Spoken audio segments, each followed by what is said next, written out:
You are listening to AVFC Extra, a no-nonsense look at the club we all love. Brought to you by the Claret and Blue podcast.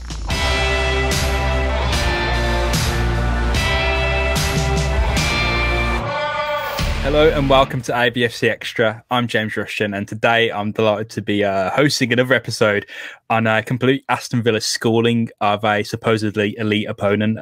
Villa beat Arsenal 3-0 on a weekend, and David Hughes is here to join us to talk over Aston Villa's demolition of the Gunners.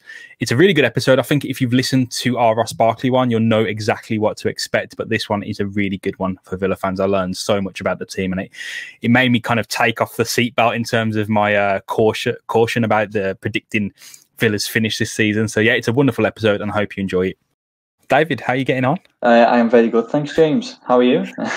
Yeah, I think you've been a really good luck charm for not just the podcast, but Aston Villa as a whole ever since we spoke about Ross Barkley. Because I remember messaging you, I was like, we've undersold it here a bit. I think we didn't do it justice. I think he's turned into Villa's best player, but it's ever since then, it's been on the up. And I mean, you're Everton as well. It's been a really good kind of start to the season.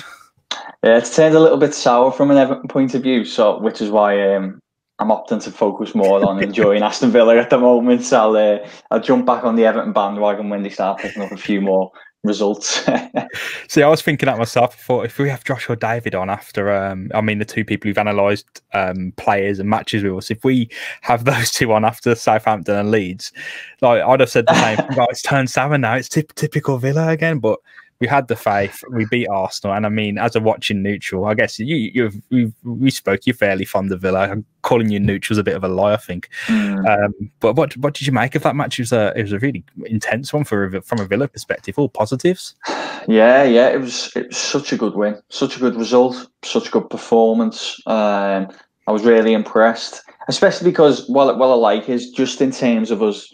Kind of generally talking about results there. Obviously, Villa had a couple of defeats, didn't they? Against it was against Southampton and Leeds. Yeah. And I think it's quick. It's quite easy to start losing that momentum that's been built up early in the season. But they've bounced back emphatically against a tough side in a difficult place to go in the form of Arsenal, and it was a deserved win. And I think for me, probably the thing I enjoyed most on the night was the third goal, because obviously Villa have gone to a really difficult place historically anyway, the Emirates. They're up against the side chasing Champions League football.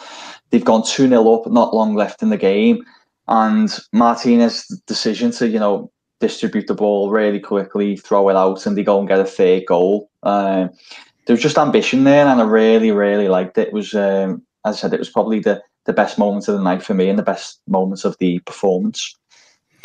So I think the buzzword Villa fans really don't like in the aftermath is this whole thing, the perspective that Arsenal put in a bad performance, an awful performance. That's true, but my thinking is that doesn't take anything away from Villa, because if you're Villa and you come up against a good side usually, and they put in a bad performance, you might get the 1-0, 2-0. They might steal a draw at the end. 3-0's putting them to the sword regardless, so that doesn't take anything away from Villa, how bad Arsenal were, does it? No, I think Arsenal looked bad because Villa played well. You've got to remember that.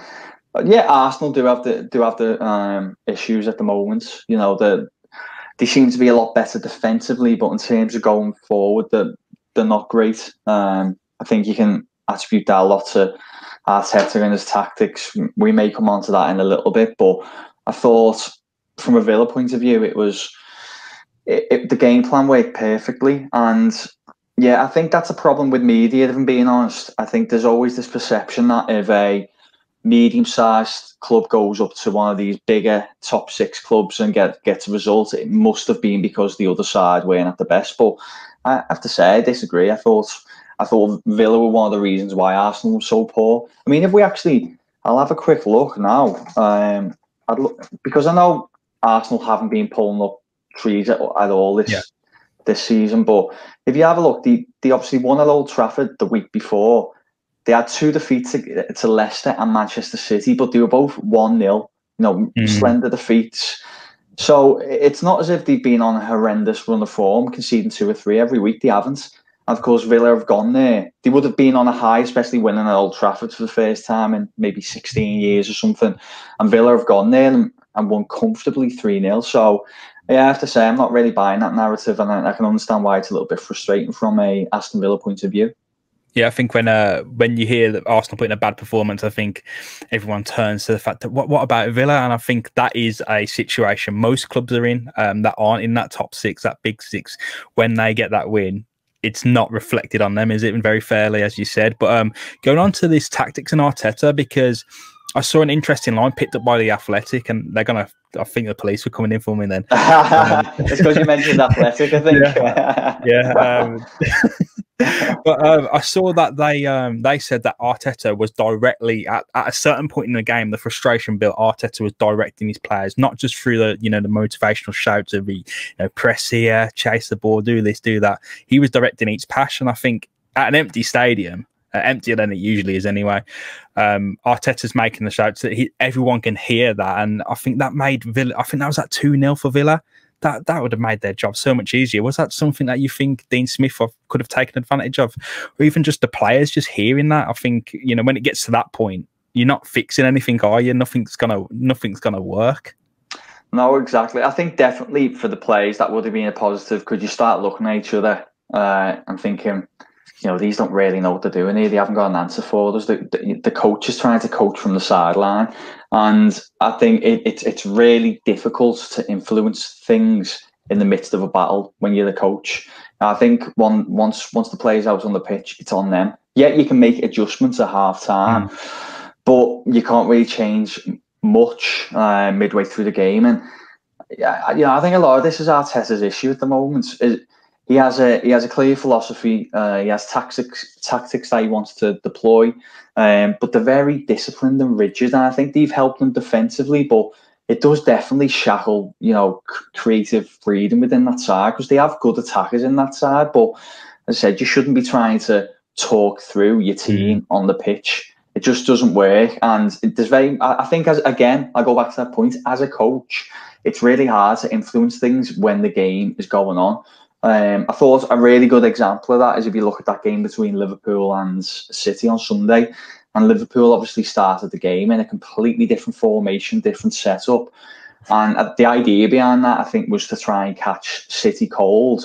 And if they could, try and get maybe 1 or 2 goals early on in the first half, in that first 30 minutes, before City had a chance to really adjust, and Guardiola had that opportunity to bring the players in at half-time and tell them what was going on. So yeah, I think that just goes back to what we just said, though, doesn't it, James? That he didn't really know how to bypass Aston Villa on Sunday. There's an element of frustration coming there, and Arteta's ended up trying to micromanage, and it's still nothing for them. I think something that really set the tone as well, going a bit off script here, because I didn't want to mention it. It's that offside goal early on. I think John McGinn breaking into the box. I think it was our man Ross Barkley that was getting in the way and causing that obstruction. But I think there was a split decision as well with Villa fans. Some said, "Oh, he's in front of the keeper. It's clearly offside," and then some like me were like, "Oh yeah, he is offside, but is he interfering that much?" And I think, regardless of the argument, I think it's easy to call as an offside 4-minute break. We won't go into VAR here, David. That's for every other podcast. But yeah, as a Villa fan, I thought that was the worst case scenario. We've had the goal disallowed, regardless of whatever you think. That's a blow usually to Villa, but I feel like that's now a lift. That was almost like, right, we can do it. We'll do it again. In my opinion, anyway. Yeah, no, I think what you see in there is maybe a mentality shift in the team this year compared to seasons gone by. Because in seasons gone by, it is easy to be deflated by something like that. If you believe you're only going to get 1 or 2 chances in a really tough place like the Emirates, and that was one of them, that's being ruled offside, this isn't fair, frustrated, and so on. But as I said, this team, you don't see that, I don't think. And it did almost feel like there was an ambition to go out and do it again and, kind of get that goal that was deserved. So, yeah, I think that's a testament to maybe the mentality of the Villa side that's there at the moment. So let's catch up with that man, Ross Barkley, and I've been dying to bring him up. I think we've already spoken about him twice, but I think his assist as well, the volleyed assist across the box for Villa, I think it was Villa's second goal, the Ollie Watkins' first goal. that was just Ross Barkley all over. It was a lovely bit of power, but also that technique. And I think everything you brought up in our first podcast about him, we found out now, and it's like you've set that perfect path for his Villa career almost. And you know, I feel like it's everything we expected from off the back of that, and a little bit more. Yeah, he owes me that for leaving us for Chelsea a few years ago. You know, at least proving me right as some sort of redemption. But yeah, you know, this is what I expected.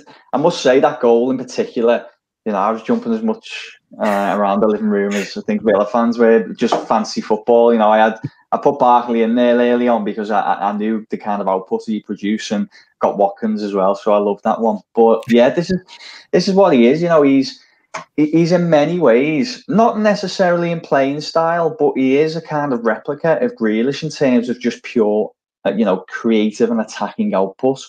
Yeah, I mean, so far this season, I touched on in a piece that I recently put together, but he's averaging 5.8 shot creating actions per 90. Now, a shot creating action is basically any one of two, you know, offensive actions leading up to a shot. So 5.8 is a lot. But even without set pieces, because we know it takes set pieces, he's averaging roughly 3 per 90. And that's the 8th best in the Premier League so far. So, you know, it's impressive stuff. It is, you know, and it's showing how important he is from not only set pieces, but open play. And obviously, what we're seeing is that's then taking the burden off Grealish as well. You know, it isn't just all about Grealish. Barkley's contributing. I mentioned in that same piece that last season it was John McGinn who ranked second at Villa behind Grealish for shot creating actions per 90, and he was on about 3.74. So if you think the difference between McGinn and Barkley there, I calculated it to maybe roughly 76 shots over the course of a campaign. And if you think how that can kind of translate into goals, it's no surprise that we're seeing Villa, you know, create so much to score these goals. It looks to be such a good piece of business by Villa bringing him in, and I'm really impressed. It's glad to get your stamp of approval then, because I think in that first podcast we spoke about kind of the pain that you feel as well as an Evertonian, watching him, the move, the career after the move, and then this move, which almost we said it was almost like a weird diagonal downward sideward step. It was like not what we envisioned, but look, he's back on top now, which I'm really impressed with him. Yeah, he's just in a really good place to play football as well, isn't he? Obviously, it might not be one of the top 6 dream teams, but he is at a big club. He's surrounded by, you know, good players now. He's got a really good mate there in Grealish. It just seems like a really good environment. He knows he's going to play every week, even if he has a quiet game. He knows he's going to be there on the pitch next week. So I think that takes some pressure off, because at Chelsea you may be getting 30 minutes to show you can do something, with no guarantee of starting the next game anyway. And maybe that's not good for his, you know, his psyche, is kind of the mental aspects of his game, whereas where he is now, he's kind of, it seems like he's well thought of. Dean Smith obviously likes him, and as a result, you're seeing his best qualities. Another big difference maker then for Villa, Ollie Watkins, another summer signing against Arsenal. He showed all his wonder. I think in the 2 games between Liverpool and this game, I think he went off a bit off the ball a bit, but I feel like he has been a massive difference maker for Villa. A third of the shots he takes hit the back of the net, and when that shot is actually on target, it's going in 60% of the time. And I think in your piece, you found out something really interesting about Watkins. He's not taking a whole lot of shots, is he? No, he isn't. I mean, if we, you know, of the 3 players we talked about, Watkins, Barkley, and Grealish, he's surprisingly taking the fewest shots per 90 at the moment. I think it's around 2.57. But he's so clinical that, you know, some players like that don't need a lot of shots. In that piece, I mentioned I mentioned Salah and Kane. Yeah. You know, they're players who seem to take 3 or 4 shots per 90 to kind of get the goal returns that they do. They just shoot so much that, you know, a few of them go in. I'm not saying that they're not accurate finishers. Obviously, they produce fantastic goals, but their game is often built on output. But then you've got players like Vardy, and who it seems to be Watkins, who don't necessarily need a ton of chances per game, but they tend to convert the ones they do. I had a quick look at Brentford last season. He was averaging 2.3 per 90, so a little bit less. But, over the last 2 seasons in the Championship, it was 36 goals he scored. So it's a good sign, really, because although Villa are creating plenty of shots, it's good to know that you've got a kind of player who can convert them when they come. I think another player similar to that is Danny Ings as well. Danny Ings is always a threat, and you need maybe 1 or 2 chances and he'll get on the score sheet.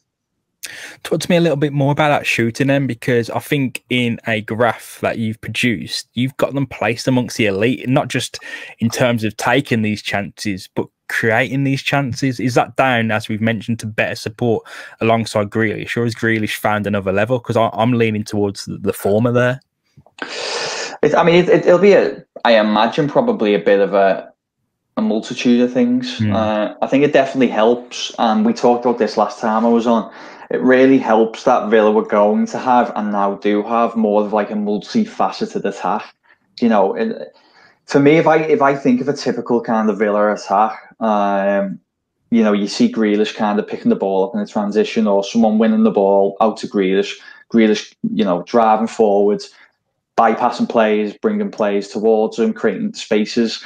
I think maybe 1 or 2 times last season, well, actually a lot last season, there wasn't always players able to expose those spaces that he was producing.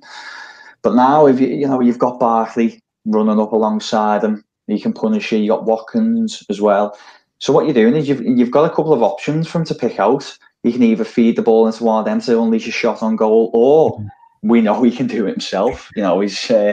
He's got a fantastic shot, and he's a good goal scorer. So I think that's a lot of it, really. It just seems to be clicking for the attack now. And I mean, in terms of, I'll just bring the visualization up. The Villa are averaging 14.86 shots per 90 and around 6 shots on target per 90.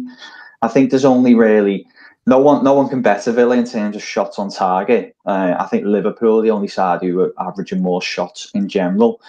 But I think what's important to probably point out as well, James, is that they're not just shooting regularly. The shots of a good quality.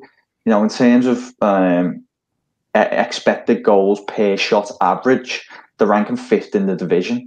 So what that means is, the shots are more than likely in good locations, with good prospects of leading to goals.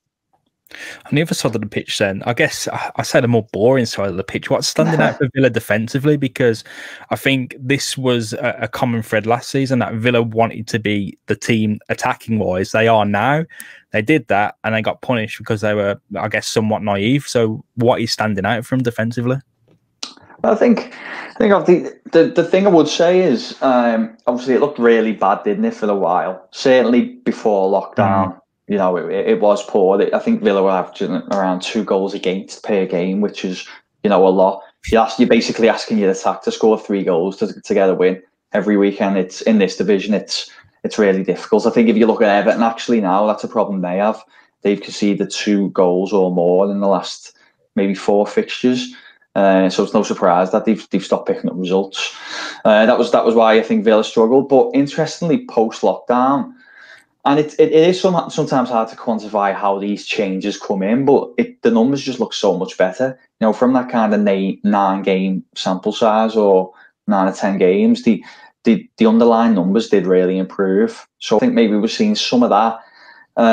But then we've got a really good goalkeeper come in as well in terms of Martinez. I mean, just briefly on the numbers. Obviously, Villa have conceded the joint fewest number of goals this season, which is impressive. Obviously, they have played a game fewer, but still impressive. They've conceded the 7th highest number of shots, but they do have the 4th lowest expected goals against per shot average. So, again, we talked about it in the attack, but it's basically, they may concede a decent amount of shots, but the shots aren't really of a great quality, which to me says that, they are doing some decent defensive work. Maybe frustrating teams like they did against Arsenal, or restricting them to taking shots from bad angles or far away from the goal, and just things that, you know, have less chance of actually leading to a goal. So if you think, I don't know, maybe you can add some insight on this. I don't know if maybe it's as a consequence of the tactical design, with, you know, Smith fairly happy to kind of forego possession, maybe sit a little bit deeper, invite teams on, and then, you know, which could involve maybe concede a few more shots. But obviously that works perfectly for them when the ball's turned over and those attacking players can exploit in transitions. Yeah, I feel like from what I've seen, Villa are very happy to allow the other team to have a shot now. They've got so much faith in Martinez as a goalkeeper. But I think the flip side of that is a Leeds match where, bar the first goal, Bamford's 2 finishes, I think he's crowded out by 2 or 3 defenders, just narrowing down on him to force a shot from the hardest possible angle where there's only one way it can go. Unfortunately, he's buried it twice there, but I think far and wide, the Southampton game being a complete outlier due to the set pieces given away. I think that's been Villa's story this season. They're very happy to give a chance up or give a shot up as long as they're designing it to be the hardest possible shot to take. So yeah, these shots might be coming in thick and fast, but as you say, from really challenging situations. That's it, yeah. And then obviously they've got, you know, less of a prospect of actually leading to a goal. So you'd much. The thing is, you can't expect to keep clean sheets every week, but if you kind of restricting opponents to really difficult chances, then it's going to have to be something special to obviously lead to a goal. Now, if you look at Martinez's numbers, I think over the Premier League, back end Arsenal, Villa so far, he's conceded roughly 18 goals, but his expected goals against, and this is post-shot expected goals as well, which tends to capture keepers' performances better, is over 23. So, you know, you could argue he's just on ability alone, he's maybe kept out 5 goals. Obviously, it's not as black and white as that, but it does indicate that he's a good goalkeeper over a good sample. And yeah, he was another really good buy. It does feel like Villa have just improved in both boxes, which at the end of the day, quite often is where games are won and lost, which is why we're seeing them play so well. Very positive. I couldn't help but smile there. I was like, "You're talking about Aston Villa here." I didn't expect that at all. But another really positive thing, we're going to Grealish now. FBref's data has Grealish placed amongst the league leaders, and I mean he's played a game fewer than most of them in ball progression, and that's a stat that we know it would favour defenders who carry the ball, place those long passes, because they've just got so much more pitch in front of them. Grealish is up there, so, and with a game less than most of these players, so how well does that reflect on him? Because we saw this in, I think, Villa's 3rd goal when he just bursts across the pitch. Martinez as well plays it out to him wonderfully. He carries the ball across the pitch. He's making the key passes, but this one across the pitch holds off Bellerin, plays Watkins in, and it's a goal. And I feel like he's finding the room to do his thing so much more often. Because back in the day, we might have said, oh yeah, Grealish is capable of doing these things. He does it every so often. Now it seems like every game he's just making this dribble across the pitch. That's a total game changer, and nothing can be done about it. Yeah, he's unplayable at times. I think he's although completely different styles, he's similar to the way sometimes Wolves' Traore can kind of just be on it, and then there's nothing that the defence can do to stop him. And I think you see that sometimes. As I said, I think for me, Grealish is a little bit more, how can I say this? It's a little bit smoother, he glides, you know, it's a little bit more aesthetically pleasing to watch when Grealish does it. But yeah, it is, because you touched on defenders. Often they're carrying the ball unopposed. Opponents are letting them have it, you know, letting them bring it forward. No one's letting Grealish have it in the opposition's half. You know, chances are he's under a lot of pressure when he's on it, but he's so good at carrying the ball. And it's why, again, you know, I haven't got the numbers to hand, but I know when I was putting that piece together yesterday morning on Villa, I did see that I'm pretty sure he's leading the fouls received count again. You know, he's the most foul player, and there's just elements of frustration and cleverness in his play as well, but it just all comes down to the way you can progress the ball. And when you've got someone, especially if Villa is sitting in a little bit, inviting teams on, it's imperative really that once that ball is turned over, you do expose the opposition in the transition and when they're, you know, out of shape. And to do that, it's two ways. You obviously pump the ball forward to a striker, or you need someone who can get on the ball and drive with it. And that's what Grealish does perfectly. It's he's a fantastic player, he really is. Yeah, I think you know, every time we speak about him now, there's no real way to describe it. And I mean, you turn into a fanboy a bit, and you're just like, oh, he's brilliant, oh, he's excellent. And people are like, why? And you're just like, oh, he just is. Like, yeah, that's it, yeah. Really, I find it really hard to define, and I felt like that way for years and years and years. But I wanted to touch on another kind of Villa wonder kid, Douglas Louise. I know we said he's a bit hard to define. It has been a bit of a quote-unquote quieter start for him, but I guess that's because Villa aren't fighting the fires they were last season when he had such a massive role. Bit quieter for him now, but I think he's found his level. You know, sometimes in that position, you don't always want to see, or you don't always need to see headlines being made. You know, it's just important to be, you know, mobile, read danger well, protect the ball well, be a decent asset in possession. And, you know, I think he ticks all those boxes. And yeah, it sometimes players like him, they're not always captured in the data. But the thing is, the numbers only tell us so much. You know, they are really helpful, but at the end of the day, watching a game, the eye test, that kind of stuff does reveal a lot more, and you see a lot more because there's less blind spots in it. And when you watch him, he is important to the side, and a lot of the stuff maybe he contributes isn't always necessarily on the ball or in direct duels. You know, it can be positioning, it can be kind of chaperoning someone away from goal or away from the space. It's almost like you do need those unsung heroes, but I think that there's definitely been some good work even this season, despite it seeming a little bit quieter than maybe at the back end of last year. I think if people are a bit worried about Douglas Louise being left out of the applaud, it's another Brazil call-up, and Brazil's Brazil, right? So he's not being ignored at all. I just think he's found a really nice role for himself where it's not he has to do everything all the time for Villa to win. Villa are winning because of what he's doing, and he's a part of that wider machine. But I wanted to put you on the spot now after what you just said. I want to get your answer. Who is Villa's unsung hero? Is it a cop-out to maybe give some love to Tyrone Mings?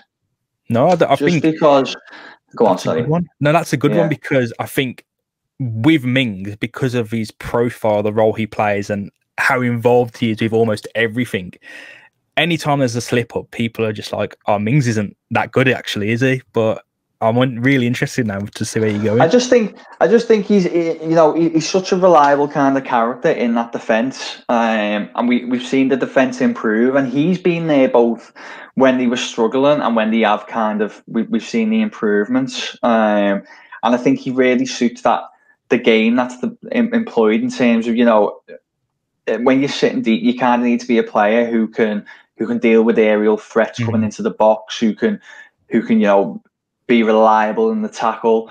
But I think he's also fairly, and I hope people aren't going to start thinking he doesn't know what he's talking about, but I think he's quite reliable in possession as well. Now, I think he does distribute the ball fairly well. I just think he's a solid defender, and in the same way we've just been talking about Louise there, I think it's quite easy to overlook the importance to the side when you've got really good players elsewhere producing these kind of moments of magic. But yeah, I do like him personally. I think he's a good defender. Yeah, I think with the point you made, people will naturally respond and get these like vertical slice of the game where he is maybe careless. But I think with Tyrone Mings and Douglas Louise, the reason they aren't maybe as hyped as people want them to be or whatever is because they're doing that job well, and that job is very unfashionable because it's at the base level of this team's little attacking pyramid, isn't it? Yeah, that's it. It's, you know, it can be quite. The good thing is, and I think this can be the case sometimes with goalkeepers as well, you put them on the bracket, sometimes not being in the headlines, not making news, it means that it's all going fairly well. You know, you don't really want them to be in there.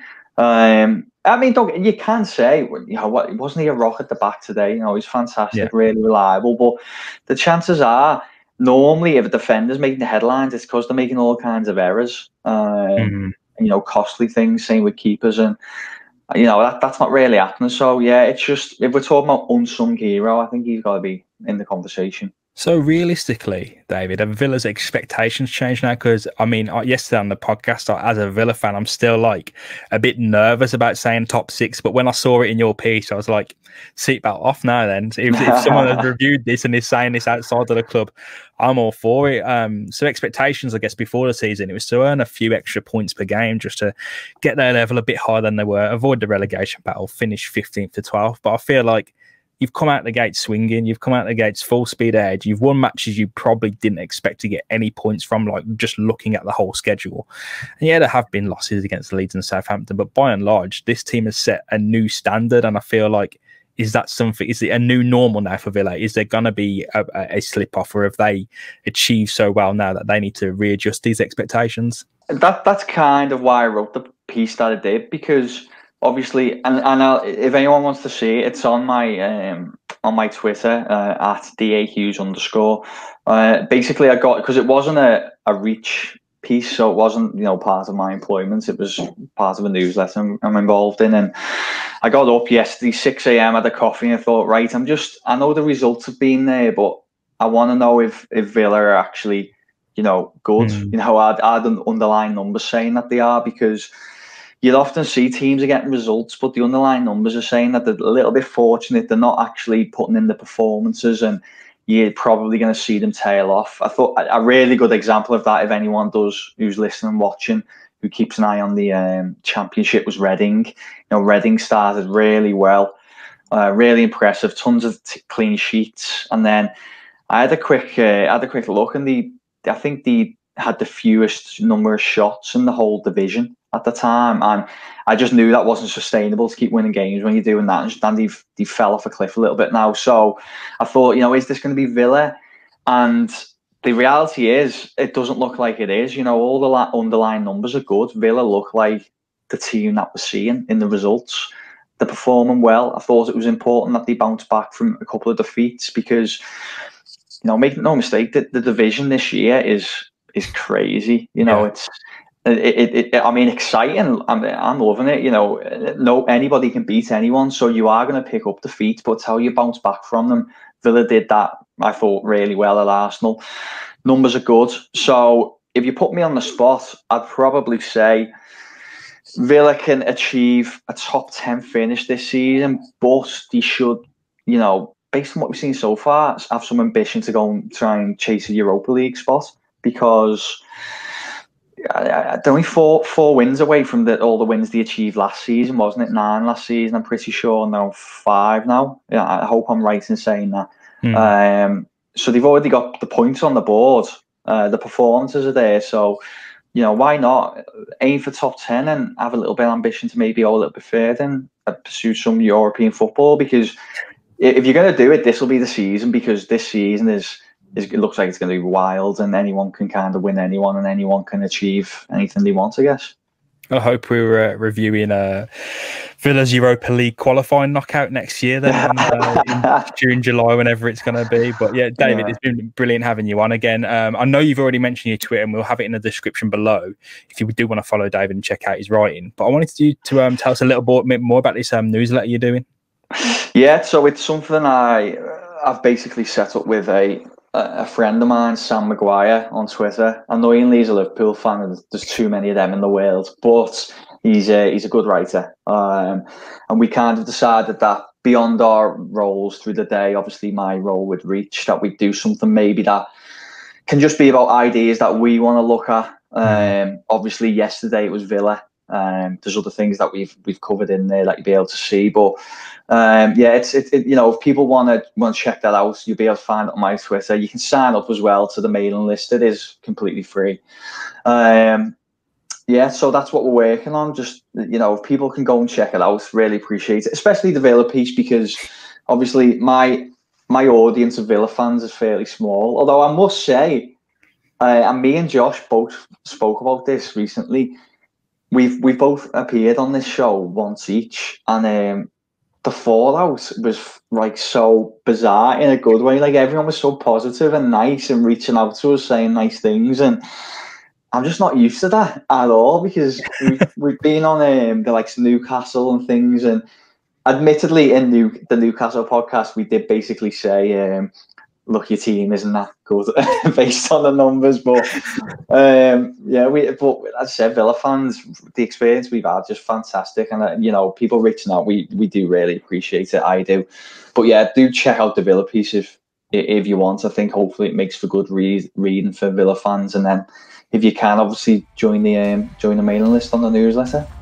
Perfect, David. Thank you for coming on. And if you're interested, the piece will be again in the description below, so you can read all about Villa's kind of schooling of Arsenal there. And David, again, thank you very much for coming on and giving Villa fans so much to chew on. Yeah, thank you very much, mate. Cheers. Thank you for listening to AVFC Extra, an additional dose of Aston Villa content for you, brought to you by the Claret and Blue podcast team. If you enjoyed the episode, please do get in touch with us, get involved in the comment sections, tweet us at Claret Blue Pod, or leave us a review on iTunes. We really do appreciate it. We'll catch you again very soon with some more content. Until then, up the Villa.